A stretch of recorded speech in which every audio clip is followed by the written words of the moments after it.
Salut, c'est Jigsaw. Si tu as des problèmes avec tes AirPods, les réinitialiser peut souvent être une solution efficace. Mais que faire si la réinitialisation ne fonctionne pas comme prévu?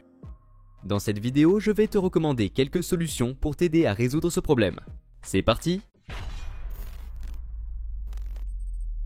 Pour charger ton boîtier d'AirPods, utilise un câble d'origine ou certifié MFI et connecte-le à une source d'alimentation. Tu peux aussi utiliser un tapis de charge sans fil si tu en as un. En cas de problème de charge, essaie un autre câble Lightning pour voir si cela résout le souci. Pendant la charge, surveille le voyant LED à l'avant du boîtier des AirPods.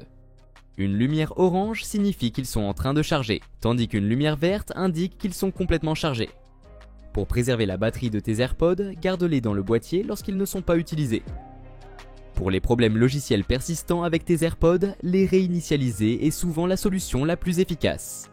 Pour commencer, place tes AirPods dans leur boîtier de charge et referme le couvercle pendant au moins 30 secondes. Si tes AirPods sont encore jumelés à ton iPhone, suis ces étapes pour les dissocier. Ouvre de nouveau le couvercle et retire tes AirPods du boîtier.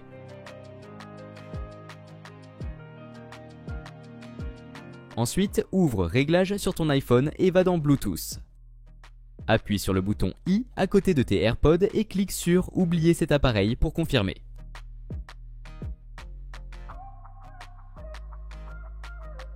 Quand tes AirPods sont déconnectés de ton iPhone, replace-les dans leur boîtier de charge et laisse le couvercle ouvert. Maintiens ensuite le bouton à l'arrière du boîtier enfoncé pendant 15 secondes, jusqu'à ce que le voyant d'état passe du blanc à l'ambre ou au rouge. Après ça, reconnecte tes AirPods à ton appareil iOS.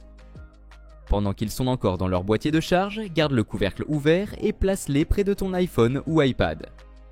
Puis suis les instructions à l'écran pour finaliser l'association.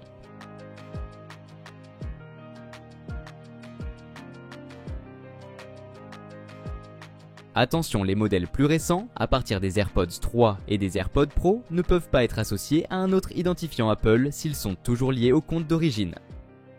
Pour retirer le verrou iCloud, ouvre Localiser sur ton iPhone afin de dissocier les AirPods de ton identifiant Apple. Dans l'onglet Appareil, sélectionne tes AirPods dans la liste.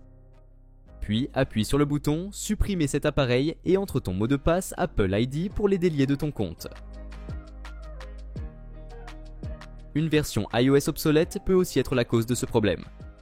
Pour que tout fonctionne, il est important d'avoir la version iOS appropriée à ton modèle d'AirPod. Par exemple, les AirPods Pro 2e génération nécessitent au minimum iOS 16. Les AirPods 3e génération demandent iOS 15,1 ou une version plus récente. Les AirPods Pro 1re génération, quant à eux, ont besoin d'iOS 13.2 ou version ultérieure. Pour les AirPods 2e génération, il faut iOS 12.2 ou plus. Et enfin iOS 10 ou plus pour les AirPods première génération. Si la version d'iOS installée sur ton appareil est dépassée, cela peut affecter les fonctionnalités de ton appareil. En plus de ça, les mises à jour iOS incluent souvent des corrections de bugs et des patchs de sécurité, donc c'est une bonne idée de garder ton iPhone à jour. Pour vérifier s'il y a une nouvelle version d'iOS, ouvre Réglages sur ton iPhone. Va dans Général et clique sur Mise à jour logiciel. Si une mise à jour est disponible, appuie sur Télécharger et installer. Suis les instructions à l'écran pour terminer le processus. Ensuite, ton iPhone devrait redémarrer automatiquement avec la nouvelle version d'iOS installée.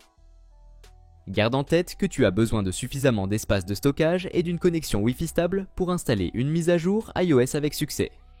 Garde aussi à l'esprit que certains anciens modèles d'iPhone ne peuvent pas installer les dernières mises à jour logicielles. Pour vérifier si ton appareil est compatible, clique sur l'icône en haut à droite.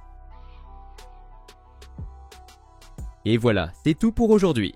Si cette vidéo t'a été utile, n'hésite pas à laisser un pouce bleu et à t'abonner à la chaîne. Si tu as des questions concernant cette vidéo ou si tu veux que je fasse un tutoriel sur un autre sujet, écris-le moi en commentaire.